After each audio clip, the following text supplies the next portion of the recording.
రామాయణ కిష్కింధకాండలో 27 సర్గలు 29 శ్లోకా నుంచి. రాముడు లక్ష్మణుడు గిరి దగ్గర నివాసం చేసుకుని అలాగే చుట్టూ ఉన్న ప్రాంతాలంతా కూడా లక్ష్మణుడికి వర్ణించి చెప్తూ వీళ్ళకి ఆ కిష్కింధ నగరంలో ఉంటున్న సుగ్రీవాది దగ్గర నుంచి ఆ శబ్దాలు వినిపిస్తున్నాయి. అంటే ఒక ఉత్సవంలా చేసుకుంటున్నారు. సుగ్రీవుడికి సర్వము లభించాయి, అందుకున్న ఆనందంలో ఉన్నాడు అన్నది తెలుస్తుంది అని లక్ష్మణుడికి చెప్తూ ఉన్నాడు శ్రీరాముడు. ఇత్యుక్త న్యావసత్తత్ర రాఘవ సహ లక్ష్మణ బహుదృశ్యాదరీ కుంజే తస్మిన్ ప్రస్రవణే గిరౌ. ఇలా రాముడు మాట్లాడిన తర్వాత ఆ గిరిపైన గుహలో చక్కగా ఒక లతా గృహంలో లక్ష్మణుడితో సహా నివసిస్తున్నాడు శ్రీరాముడు. సుసుఖేపి బహుద్రవ్యే తస్మిన్ హి ధరణీధరే వసతస్తస్య రామస్య రతిరల్పాపి నాభవత్ హృతాం హి భార్యాం స్మరతః ప్రాణేభ్యోపి గిరీయసిం. ఈ పర్వతం దగ్గర చుట్టూ ఉన్న ప్రదేశంలో ఎలా అయితే అన్ని రకాల సువాసన భరితమైన పుష్పాలతో ఎప్పుడూ నిండుగా ఉంటుంది. అందుకే ఆ పర్వతం దగ్గర పువ్వులు కూడా, పండ్లు, వీళ్ళున్న ప్రదేశం అక్కడ సమృద్ధిగా అంటే దేనికి కొరత లేకుండా అక్కడ సుఖమైన జీవనానికి అనువుగా ఉన్నది. అంటే ఏది మనకు అవసరం అవన్నీ దగ్గరలోనే ఉన్నాయి, పైగా ఎక్కువగా అందుబాటులో కూడా ఉన్నాయి. అలాంటి చోట నివసిస్తున్నప్పటికీ కూడా ప్రాణముల కంటే ఎక్కువైన సీతాదేవి లేని కారణంగా ఈయనకి ఇవన్నీ కూడా అన్నీ సుఖప్రదంగా నివసించడానికి సుఖజీవనానికి వీలుగా ఉన్నప్పటికి కూడా రాముడికి ఎక్కడ సంతోషం లేదానికి బాధే ఆవరించి ఉన్నట్టుగా ఉన్నది. అభ్యుదితం దృష్ట్వా శశాంకం చ విశేషత ఆవివేశానతం నిద్ర నిశాసు శయనం గతం. శ్రీరాముడు మనసంతా కూడా సీతాదేవి ఉన్న కారణంగా ఆయనకి ఇంత అందమైన కనిపిస్తున్నా అన్నీ చూస్తున్నప్పటికీ కూడా సంతోషం మాత్రం దేని ద్వారా కలగట్లేదు. అంతేకాకుండా ఉదయాద్రి నుంచి ఆ వస్తున్న చంద్రుణ్ణి చూసినా సరే ఆయనకి రాత్రి కూడా నిద్ర పట్టట్లేదు. ఎందుకు అంటే చంద్రుడు యొక్క ముఖంలాగే ఉంటుంది సీతాదేవి యొక్క రూపము. అందుకని ఆయనకి మళ్ళీ సీత జాడే గుర్తుకొస్తుంది. అందుకే రాత్రులందు కూడా శ్రీరాముడికి నిద్ర పట్టట్లేదు.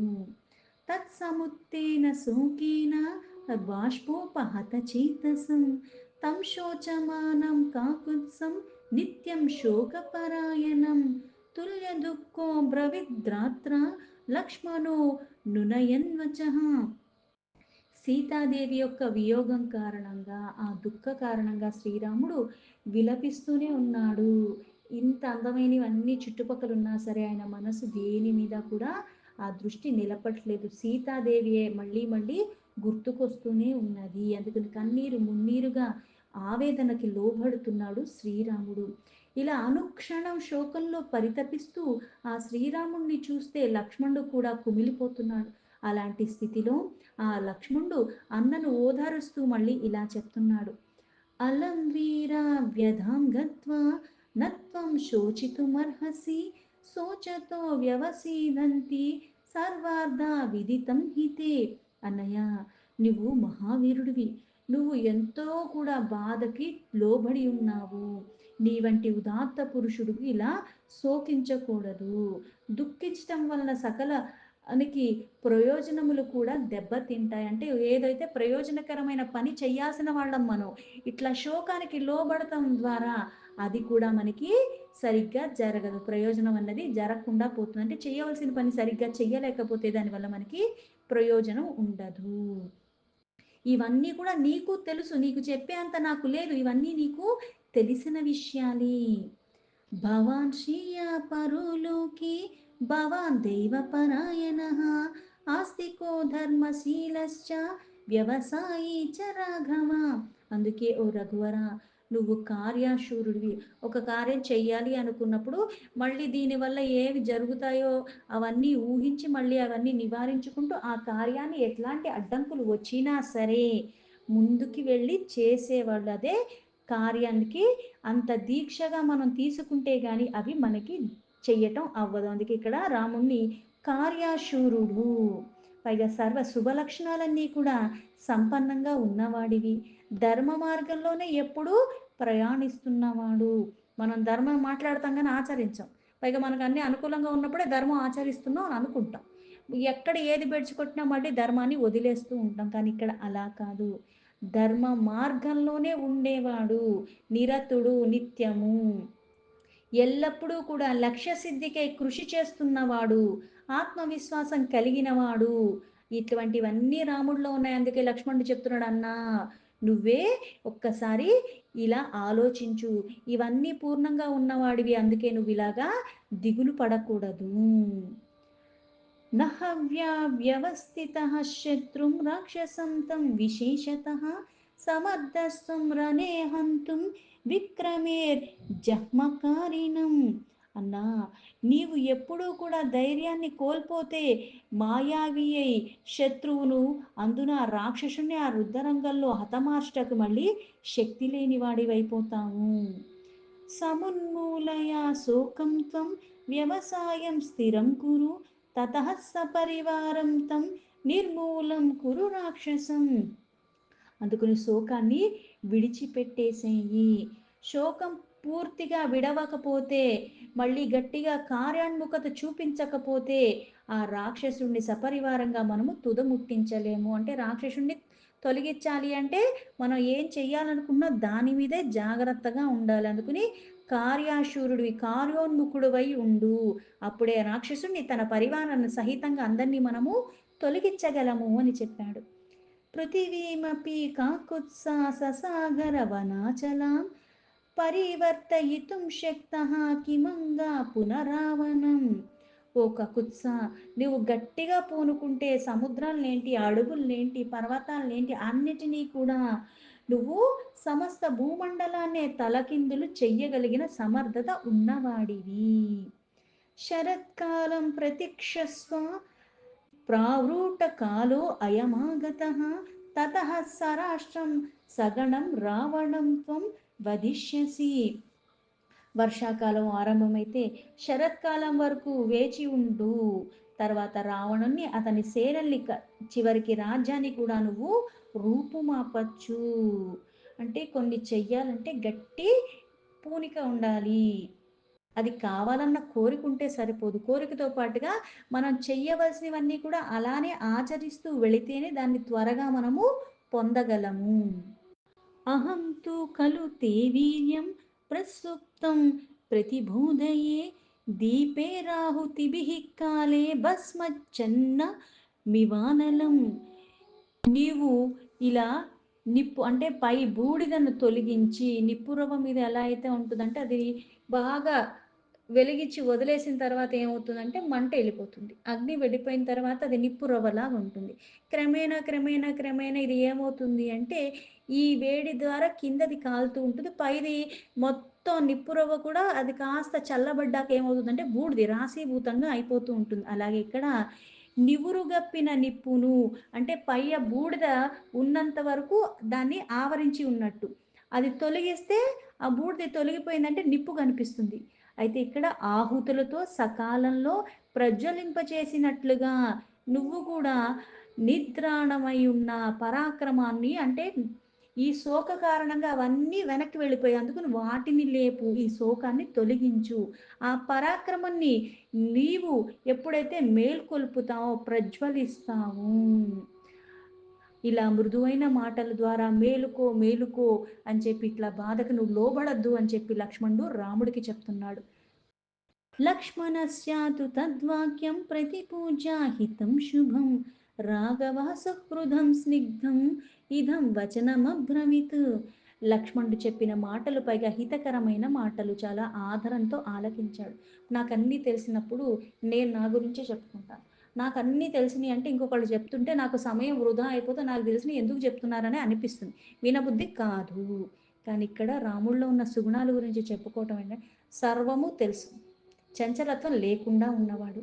అయినప్పటికీ కూడా హితకరమైన మాటలు చెప్తుంటే పైగా తన మీద ప్రేమతో చెప్తున్నాడని దాన్ని ఆదరించాడు, ఆలకించాడు. శ్రీరాముడు ఆత్మీయుడైన తన తమ్ముడు చెప్తున్న మృదుమధురమైన మాటలు వినిన తర్వాత అప్పుడు మళ్ళీ లక్ష్మణుడితో ఇలా చెప్తున్నాడు రాముడు.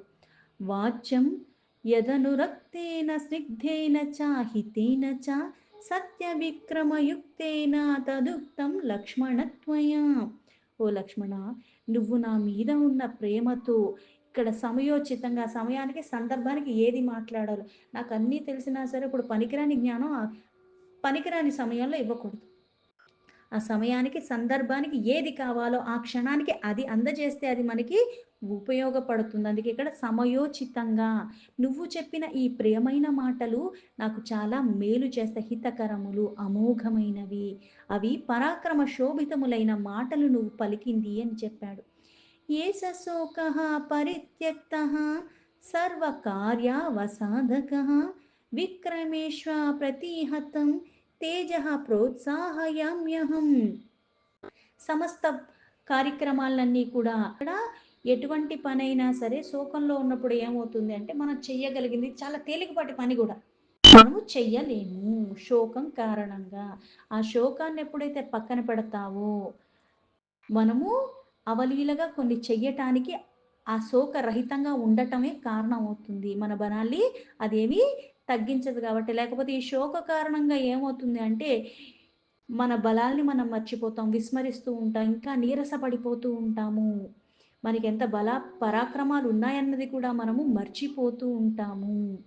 అందుకే ఇక్కడ సమయోచితంగా నువ్వు పలికిన ఈ మాటలు ఇవి సమస్త కార్యాల్ని జరిపించటానికి ఈ అలాగే ఏది విడవాలో దాన్ని విడవగలిగేలాగా తిరుగులేని బల పరాక్రమాలు నీ అద్భుతమైన మాటల వలన ఇంకా ఇంకా ఉత్తేజపరుస్తూ ఉన్నాయి అన్నాడు.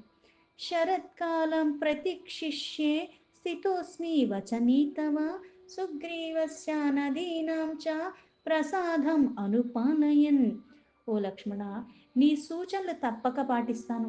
సుగ్రీవుడు కార్యోన్ముఖుడు అయ్యేంత వరకును, అలాగే వర్షాకాలం పొంగి ప్రవహించేటి నదులు ప్రశాంతం అయ్యే వరకు కూడా ఈ శరత్కాలం కోసం మనము నిరీక్షిస్తూ ఉందాము అన్నాడు. ఉపకారేణ వీరస్తు ప్రతికారేణ యుజ్యతే అకృతజ్ఞో ప్రతికృతో హంతి సత్వవతాం మనః. ఉపకారం పొందిన వీరుడు తప్పక ప్రత్యుపకారం చేసే తీరుతాడు. ఇప్పుడు ఉపకారం పొందినా పొందకపోయినా మనకి చేతనైనంత కొన్ని చూస్తున్నాం అంటే వాళ్ళకి తగ్గట్టుగా మనకి ఎంత ఉందో అంత. అప్పు చేసి ఎవడు సహాయం చేయమని చెప్పడు, కాకపోతే శక్తి కొలది. ఇలా పైగా మనకి ఎవరన్నా సాయం చేసి ఉన్నప్పుడైతే వాళ్ళ పట్ల ఇంకా రెట్టింపు మనం చేయటానికి ప్రయత్నం చేయాలి. అంతేగాని అందరితో చేయిచ్చేసుకుని నేనెందుకు చేయాలని వాళ్ళకి మళ్ళీ అవసరం వచ్చినా అటు పక్కకు కూడా తిరగకుండా వాళ్ళకి అందుబాటులో లేకుండా ఇట్లాంటివి మనము వ్యవహరించకూడదు. అందుకే ఉపకారం పొందిన వీరుడు తప్పకుండా మళ్ళీ తిరిగి చేస్తాడు, దాన్ని ప్రత్యుపకారము. అలాగే మేలు చేసిన వాడిని గనక నువ్వు మర్చిపోయి ప్రత్యుపకారం చేయలేదు సరిగా, అది చేసిన మేలు కూడా మర్చిపోయి పైగా నీ వల్లే నాకంత హాని జరిగింది అన్నట్టుగా వ్యవహరించే వాళ్ళకి కుంభీపాకాది నరకాలు తప్పవు. ఒకళ్ళకి బాధించకూడదు, అలాగే ఒకళ్ళకి మనకి చేసింది అది ఇంతే కదా, ఇది ఎవడన్నా చేస్తాడన్నట్టుగా కూడా అనుకోకూడదు. నీకు చేయాల్సిన అవసరం లేదు, కానీ పరమాత్మ ఆ రూపంలో ఆ సందర్భానికి వాళ్ళతో నీకు అది చేపిచ్చాడు, అది మాత్రం విస్మరించకూడదు. అందుకే ఉపకారం చేసిన వాళ్ళ పట్ల మనం ఎలా అయితే ప్రత్యుపకారం చెయ్యాలని మనస్సు ఊర్లాడుతుందో, అలాగే ఇక్కడ రాముడి ద్వారా లాభం పొందాడు సుగ్రీవుడు. అలాగే ఇప్పుడు సుగ్రీవుడు ఒక కార్యం అయిపోయింది కానీ రామకార్యం ఇంకా సుగ్రీవుడు తలపెట్టలేదు. వర్షాకాలం అయిపోయిన తర్వాత మొదలు పెట్టమని చెప్పాడు. అందుకని రాముడు ఆ వర్షాకాలం అయ్యేంత వరకు కూడా నిరీక్షిస్తూ ఉన్నాడు. అందుకే సజ్జనుల యొక్క మనస్సు నొచ్చుకోదు. అంటే ఇక్కడ నేను నీకు ఏం చేశాను అన్నది పక్కన పెడితే, మనం ఎవరికి హాని తలపెట్టకూడదు. పైగా మన పట్ల ఇది చిన్నది, అది పెద్దది. అది పెద్దది కాబట్టి వాళ్ళు ఎక్కువ సహాయం చేశారు, ఇది చిన్నది కాబట్టి తక్కువ సహాయం చేశారు అన్నట్టుగా కూడా భేదం చూపించకూడదు. చెయ్యాల్సిన అవసరం లేకపోయినా కొంతమంది మన కోసమని మనకి ఆ విపత్తులు తొలగించడానికి మనకి అండగా నిలబడతారు. అది గుర్తించాలి. ఇది గుర్తించుకుని మనం చెయ్యవలసిన, అందుకే ఉపకారం అన్నది చేసినా చెయ్యకపోయినా మనం ఎప్పుడు ఉపకారం చేయటానికి సిద్ధంగా ఉండాలి. అందుకే సజ్జనుల యొక్క మనసు నొచ్చుకోదు. సజ్జనులు సర్వము పరమాత్మమయంగా అనుకుని సర్వుల పట్ల అదే వ్యవహారాన్ని వాళ్ళు వ్యవహరిస్తూ ఉంటారు. అందుకే సత్పురుషుల్ని నిందించటం కూడా అది తప్పు. అలాగే సజ్జనుల మనస్సు నొచ్చుకునేలాగా వ్యవహరించటం కూడా తప్పే. సజ్జనులు ఇలా ఏదైతే సత్పురుషుల వ్యవహారానికి అడ్డం పడినా, లేకపోతే సత్క్రతువులు చెయ్యలేకపోయినా, ఇంకొకళ్ళు చేస్తుంటే వాళ్ళని బాధించినా సరే, అవన్నీ మళ్ళీ భయానికి లోబడేలా చేస్తాయి. అంటే సత్పురుషులు నిందించకూడదు. సత్పురుషులు మళ్ళీ వీళ్ళు ఆచరించేవి అందరూ ఆచరించేలా చేస్తారు. అందుకని దీనికి విరుద్ధంగా ఏమన్నా అపశృతి పలుకున్నట్టుగా మనం ఏమన్నా తింగరబొంగరగా చేసినప్పుడు మళ్ళీ మనకి అలర్ట్ అయ్యేలాగా చేస్తారు. ఇది చెయ్యదగినది, ఇది చెయ్యకూడనిది. అందుకని ఇది చెయ్యాలి, ఇది చెయ్యకూడదు. అందుకే వాళ్ళు నిందిస్తారు. ఎలా అయితే గురువు శిష్యులకి విద్య నేర్పించేటప్పుడు ఏం చేస్తారు? తప్పులు పలికినప్పుడు నాకేం పోయింది? నేను చెప్పాను ఏదన్నా పలుకొని వదిలేస్తారా? లేదు. మనల్ని సరి చేస్తారు. ఆ పదాన్ని పలికేదాకా మనకి ఇంకొక 10 సార్లన్నా పక్కనే కూర్చొని నేర్పిస్తూ ఉంటారు. అలాగే ఇప్పుడు రాముడి ద్వారా సహాయం పొందిన సుగ్రీవుడు, ఇప్పుడు సుగ్రీవుడు సహాయం చేయవలసిన సమయం ఆసన్నమవుతుంది. ఉపకారం పొంది ఉన్నాడు. అందుకని మళ్ళీ సత్పురుషులు నిందిస్తాడన్న భయానికన్నా సరే మళ్ళీ ఉపకారం చెయ్యటానికి సిద్ధపడాలి. అది తప్పకుండా సాయం చేయాల్సిందే అని. అధేవ ముక్త ప్రణిధాయ లక్ష్మణ కృతాంజలిస్తాన్ ప్రతిపూజ్య భాషితం ఉవాచ రామం స్వాభిరామ దర్శనం ప్రదర్శయన్ దర్శనమాత్మనః శుభం. శ్రీరాముడు పలికిన ఆ మాటలు భవిష్యత్తులో చేయబోయే ఆ కార్యక్రమాలకి అనుగుణంగా ఉన్నావని తలచి లక్ష్మణుడు కూడా తన ముఖ కవలికలతో ఎంతో సంతోషాన్ని ప్రకటించాడు రాముడు చెప్పిన మాటలకి. తర్వాత మళ్ళీ చేతులు జోడించి నమస్కరిస్తే నయనాభిరాముడు నా శ్రీరాముడితో ఇలా మాట్లాడుతున్నాడు లక్ష్మణుడు. యథోక్తమే తవ సర్వమిప్సితం నరేంద్ర కర్తానా చిరాద్ధరీశ్వర శరత్ ప్రతీక్ష క్షమతామిమం భవాన్ జలప్రపాదం రిపునిగ్రహే ధృత. ఓ నరేంద్ర, నీవు చెప్పినట్టుగానే మీ కోరిక మేరకు వానర రాజైన సుగ్రీవుడు మన కార్యాన్ని అన్నిటినీ కూడా త్వరలోనే తప్పకుండా పూర్తి చెయ్యగలడు కనుక పూజ్యుడువైన నీవే శరత్కాలం వరకు నిరీక్షించు. నీవు శత్రు సంహార దక్షుడివి కనుక శోకరహితంగా ఈ వర్షాకాలం ముగియు వరకు కూడా ఓపిక పట్టు అని చెప్పాడు. నియమ్య కోపం ప్రతిపాల్యతాం శరత్ క్షమస్వ మాసాశ్చతురో మయా సహ వసాచలే అస్మిన్ మృగరాజ సేవితే సంవర్ధయన్ శత్రువధే సుముద్యయం. అన్న కోపము అణుచుకుని ఈ శరత్కాలం వరకు వేచి ఉండు. ఈ వర్షాకాలంలో 4 మాసాల్లో సంభవించేటి కష్టముల్ని సహించు. శత్రువుల్ని వధించటానికి నీలో గల ఉత్సాహాన్ని సింహలు సంచరించే ఆ వనమంతటా కూడా నాతోనే గూడి వసింపు అని చెప్పాడు. దీంతో వాల్మీకి మహర్షి విరచితమైన ఆదికావ్యమైన శ్రీమద్ రామాయణంలో కిష్కింధాకాండలో 27 సర్గా సంపూర్ణం.